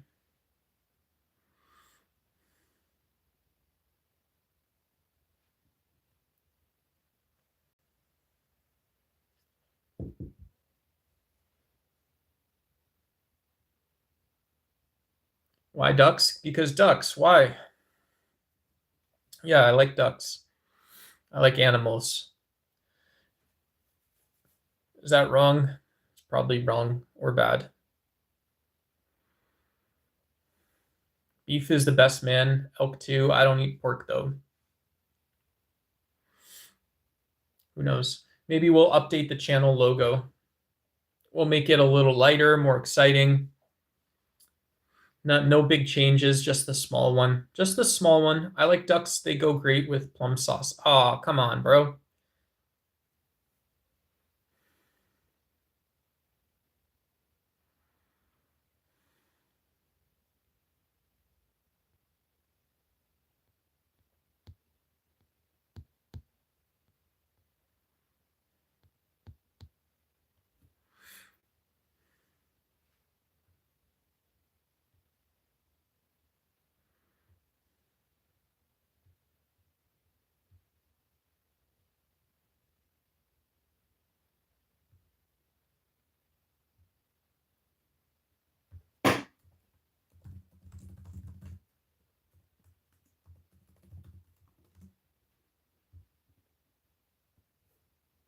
All right, guys. I'm gonna set one small goal for super chats and stuff like that.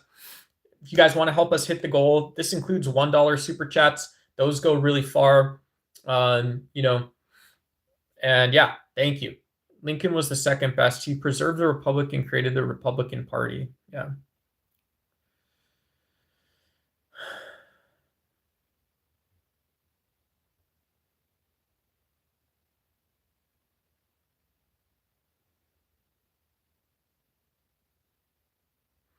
Yeah, I see Pick and Grin set a ways up. You're glazing a president that is a 30% approval rating. He was elected on lies only. He did, however, install a cruel and unjust paramilitary force in our streets. So I'll give that. Yeah. And this is one of those emotional issues that gets down to the heart of the topic of how Trump's legacy will be perceived and by whom. By whom?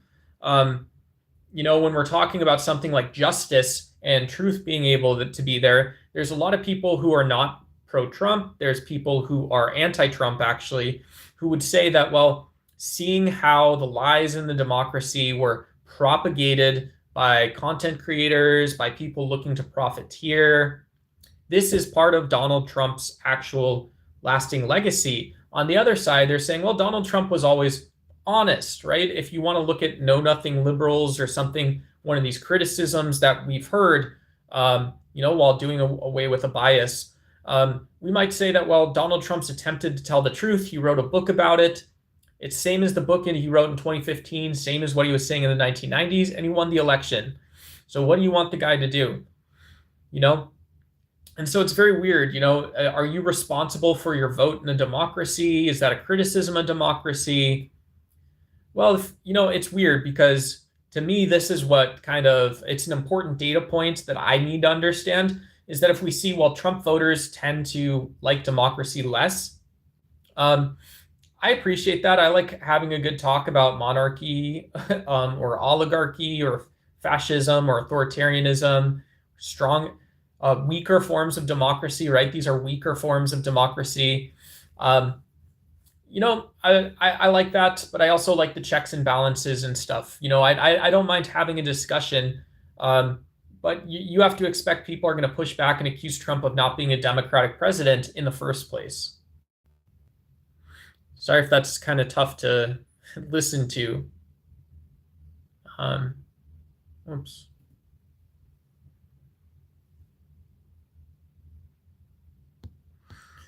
Yeah, guys, let's tone down some of the Trump is going to be I mean, whatever. It's free speech, but yeah, I can't mention any of that. I'm not going to mention any of that stuff on this stream, So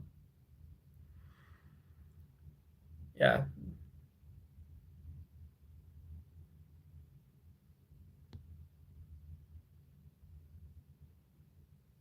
Geared Beard says, I don't like when people talk about freedom and then it appears become violent for free speech or about free. Yeah, all of our rights are constitutionally protected. Yeah, all of our rights are constitutionally protected, and yeah.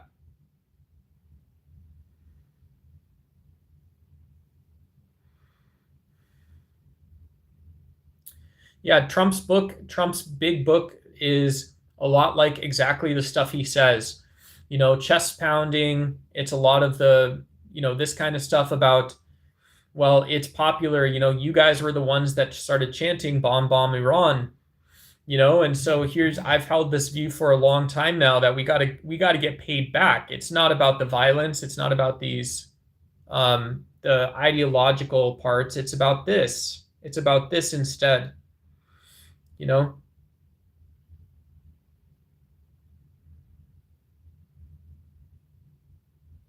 Do you agree that the country was being sabotaged from the inside?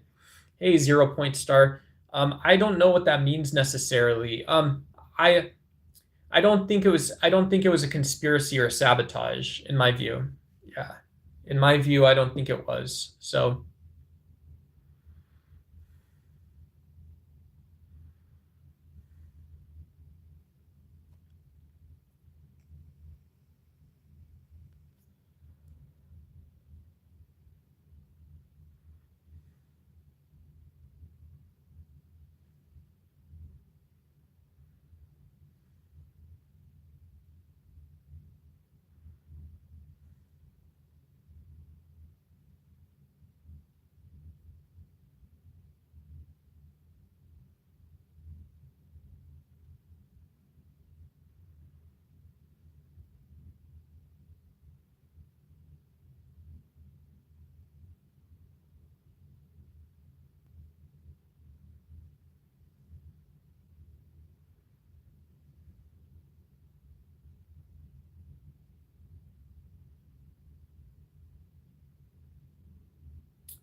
another big issue, just for understanding points or something, if anybody's new here.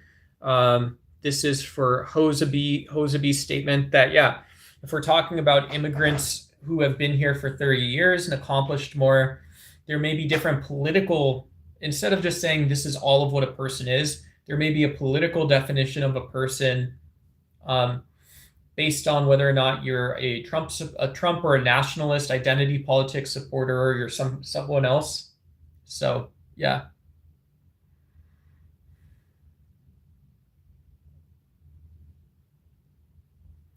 What up, GG? Happy Saturday to you as well. Gigi, GG.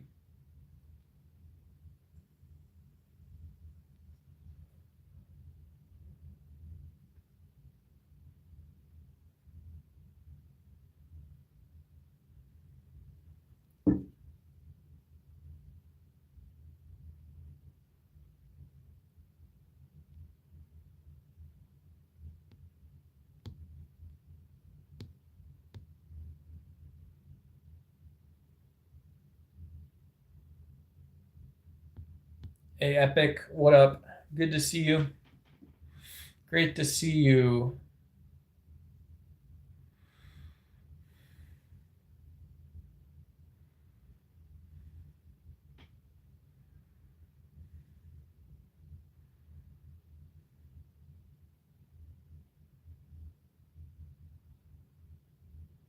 Hey, thank you, Ben. Appreciate it. Appreciate it. Yeah, we've had a lot of help.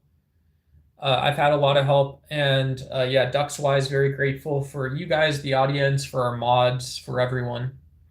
Yeah.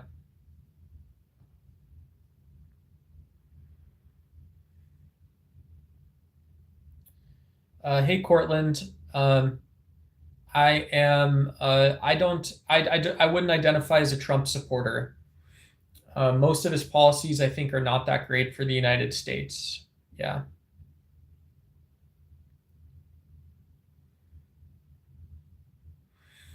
Yeah. 2A violence. 2A is a topic that's come up on the channel in the past. So, it's another 2A is another topic where I think if we say that sometimes our political product that we make is nuance, the political product we make is understanding, it's tolerance, it's allowing different opinions to be, oh, welcome here. I see that's a username. What's up? Yeah. Yeah. If we see, but anyways, I'm talking about the 2A now. So, yeah, but when we see that just one social force like firearm violence typically lives in more impoverished areas, we should say that, yeah, that at least opens a door or a window, or it's a whole open-ended cul-de-sac into the issue of the Second Amendment and what is meant in the Constitution by it. It's a great way for people that have fed their families and kept their families safe using firearms to just go all the way to the other side. There's also a whole issue, a political issue that I think is important to recognize. It's important to recognize and realize, and yeah. Let's see here.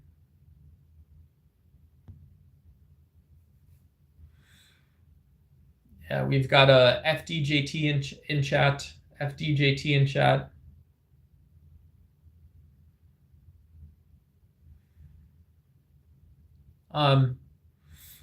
Yeah, the willingness, how far the willingness someone's been willing to go do something and accomplish something, and then what that leads them to in a political sense.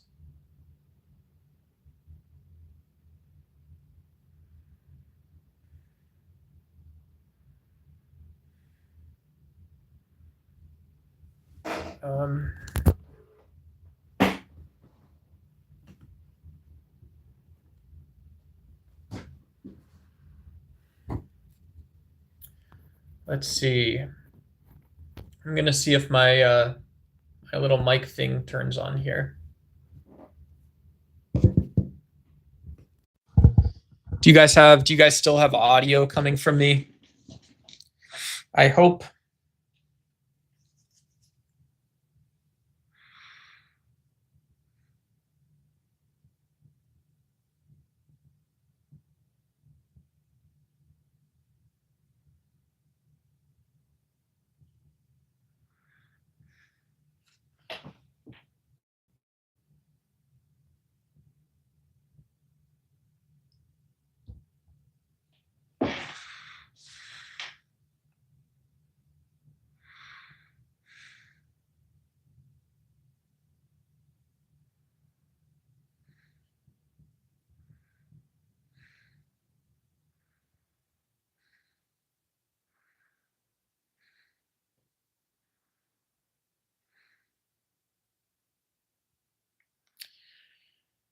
Oh man, what a political education. What a political education, everyone. I'm voting Vance next. Good luck. JD Vance.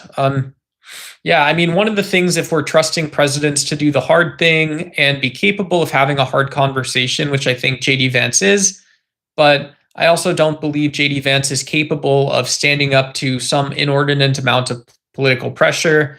I think he's willing to do what's convenient for the base. To me, that's a big no-go, is voting for that person. It's like, yeah, JD Vance didn't have a particularly, as far as we know, like super deeply held neoconservative position coming from rural America. Did he? Is this what Hillbilly Effigy is about? Is about his ideology and his political formation?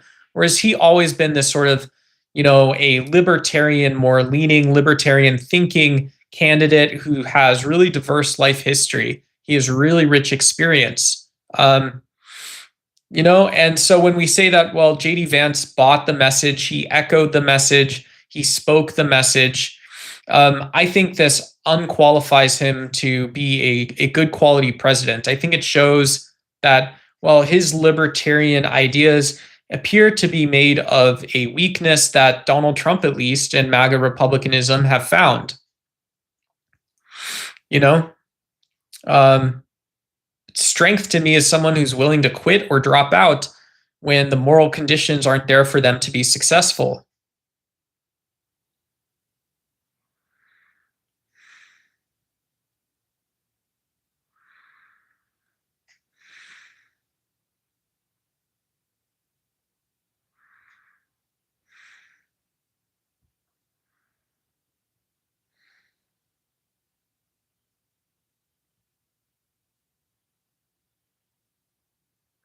Yeah, Risen's got a great perspective. Religion does not give you the power. Religion doesn't give you authority. Even some of the most religious political theorists talked about how politics is culturally relative. The flag, your borders, these are all culturally relative things. Meaning you don't have some, if there's universal human biology, that still ultimately gets eaten by just the customs, sort of the way, the character of the place you're in. So there's a good justification that religion does not belong in politics. And religion doesn't create a more peaceful world in terms of politics. You somehow have to take the hard lessons you learned from religion and go do politics, go be political, but don't do it with your religion.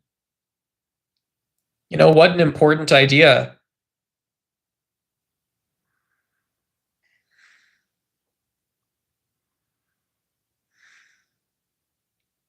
Guys, if you guys are new here and maybe you have or haven't donated to your favorite YouTubers before, I appreciate any support, even small super chats, super stickers. We've got super stickers. We've got channel memberships. Small and generous charitable gifts go a really long way for me. So thank you guys so much. I've been told in the past that I should be a rich white guy while I'm up here. I'm anything but. So thank you guys. I appreciate the support and the help. Thank you. Thank you.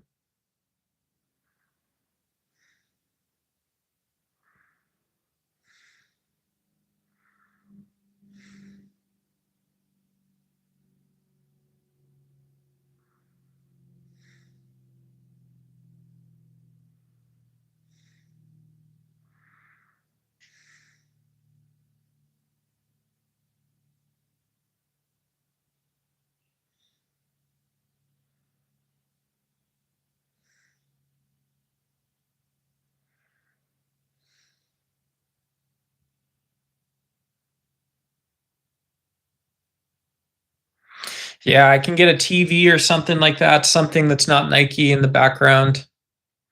Who knows? Yeah, I'm a product. I'm subject to where I am. Hey, what's going on, Glow? Great to see you. Yeah, we chilling today. Hey, what's up, OnlyFriends? Yeah, very exciting. Very exciting stuff. Gonna be a 4-week war in and out. Not his problem, sarcasm. Trump is so dumb he bankrupted 11 casinos. Yeah, Trump's track record as a businessman was definitely, it used to be very popular. You know, that talking point maybe included some exaggerations. Donald Trump was great at branding. He was a real estate magnate. He had this ability to generate cash flow. But all of his ventures, all of his bets didn't win. They weren't all sustainable. So, I think a lot of people see Donald Trump did his best to and was very good at shifting risk out to the rest of the marketplace. Shifting risk out to the rest of the marketplace.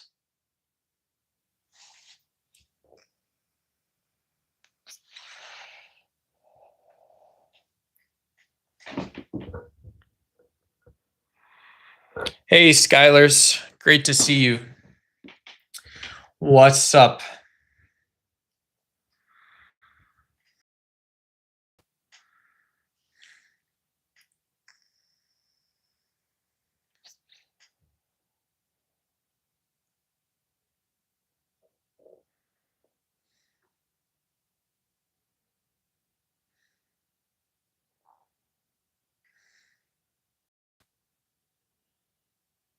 Keep using talking points. I don't know what else I would use. I try to use talking points. If you guys want to introduce a topic change that's not talking points, you guys can tag me at DucksY in the comments. You guys can send a super chat. You guys can send some jewel gifts, all those types of things. We do our best here. We do our best here. Yeah, we really do. I really try. And yeah, people, you guys are welcome to come and sweat it out a little bit, not too much, but sweat it out a little bit. Hit the gym here. And then you're also allowed to just be yourself. Just hopefully it's a good place for anyone to be. If you guys want to talk philosophy or religion, maybe we'll do that on a later stream tomorrow or something. I can think of a topic like that. But yeah, we're just trying to do our best here. We really are. Yeah, NATO has a history of successful peacekeeping missions in Africa. And NATO's had high polling. NATO's polled very positively with the success of peacekeeping missions, generally standing in as part of a security force when there isn't one present or available. So, yeah.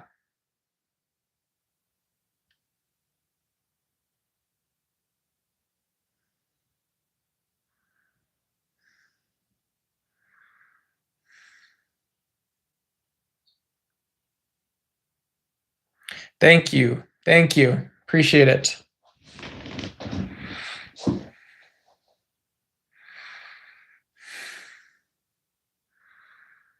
Yeah, it's very sad. NATO doesn't get involved because situations are usually good.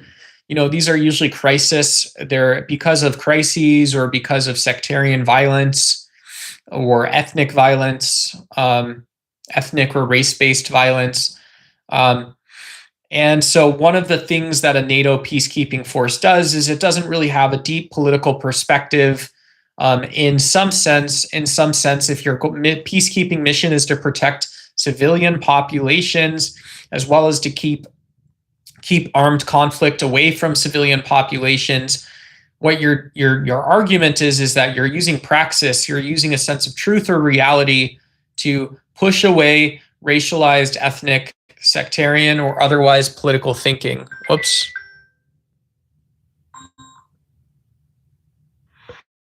Sorry, I just got a phone call in. You guys still hear me? Trying to get it off the screen. You guys still have audio? Sorry, hopefully you guys can still hear me.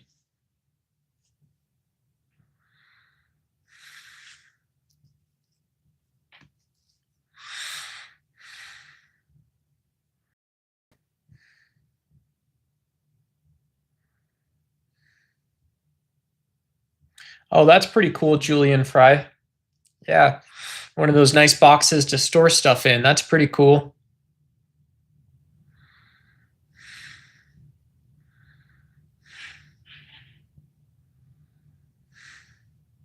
It's pretty cool.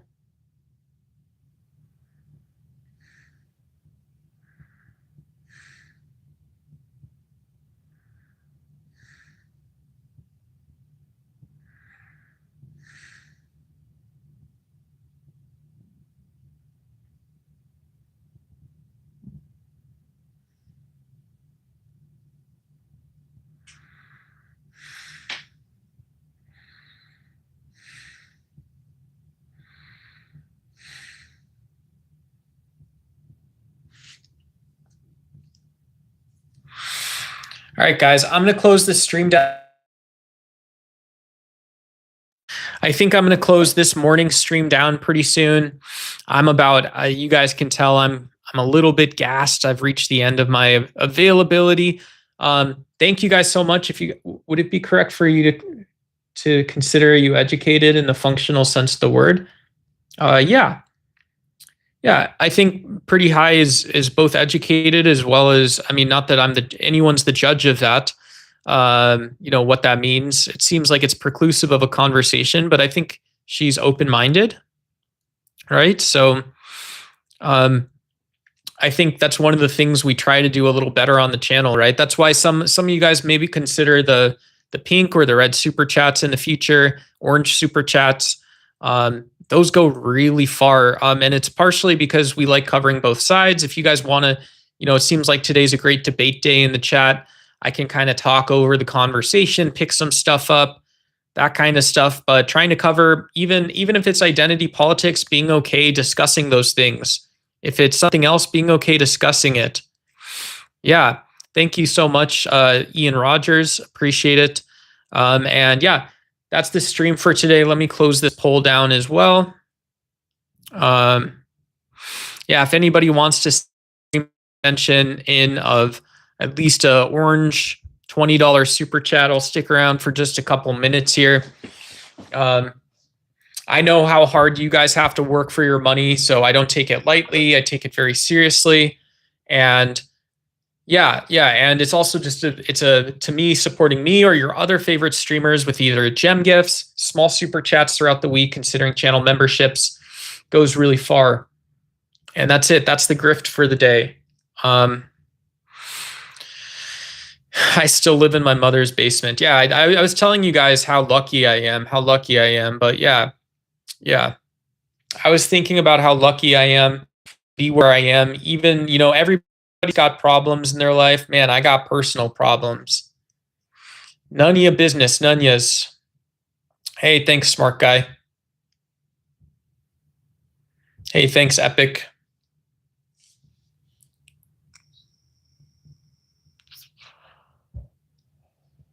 Thank you.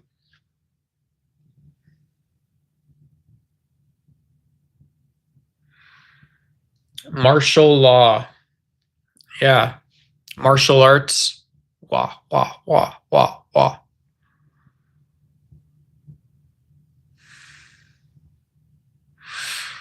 Yeah, charitable giving is also very good. If you guys can find 501c3s or 501c4s that represent your values, that are doing good work, that form of sort of checkbook citizenship goes really far. And yeah, we used to have we got to pivot the page to having some nonprofit stuff up. Great day to donate to people who need it the most, right? People who need it the most. And yeah. Saying, hey, there's nothing substantively wrong with a lot of the things and the people and the stuff here, being honest about that. And so when there are folks where there's some substantive problems to meeting their needs, great slow thinking topic, metaethics, right? Metaethics lightens the weight of some of these topics. Maybe that pain of payment that we feel even when we donate money goes a little bit further. So yeah, donating not to duck, but to someone else. Yeah. But we are money acceptors here. We are not money changers, as Nick Fuentes loves to echo. Nick Fuentes kind of getting the short or the long end of it for some of his beliefs. And maybe rightfully so. At least having that sort of, seeing that there is a peaks and valleys where hate speech goes to. There's peaks and valleys, and hey, that's where that ended up. I would hope you, if you have a question or a curiosity, and maybe I don't, but we can understand that we're more similar than we are different. It's true genetically, it's true culturally, it's true politically. And that's how we become additive. That's how we get to the point where we are adding and not subtracting. That's the point where we stop seeing, for me, hackneyed solutions that in those peaks and valleys, there's still more similarities than differences. And seeing how people believe that, how people are more the same too, right? Very important ideas. Very important ideas. Doesn't matter if you're a Christian, atheist, Muslim, Jewish, Hindu, Punjabi. There are not solutions right here and now. Okay, so we accept that and we say, what is the world like? What is the world like where we're operating in the same space together? All right, guys. We're gonna go ahead and shut the stream down. If you guys haven't had a chance to sub and you guys want to catch another stream, some point, feel free to drop a subscription, like, support your other favorite streamers today. Maybe we'll be back on later. I'm not sure. And thanks again, everyone. Thanks to the mod team that was here. Almost High, at least I saw. Marilyn, I saw for a little bit. And yeah, you guys can also drop super thanks on any of the old videos. This is usually how we end the streams, actually, is if you guys want to see, if you guys want more DucksY on YouTube, or you guys, you know, you're transitioning into your day, you want something to think about, I'll drop one of the high quality video links that we have. And yeah.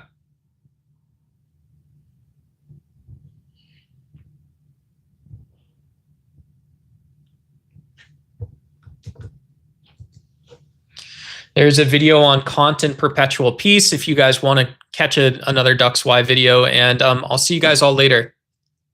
See you guys later. I just dropped that video link in chat, and we'll catch you all later. Thank you.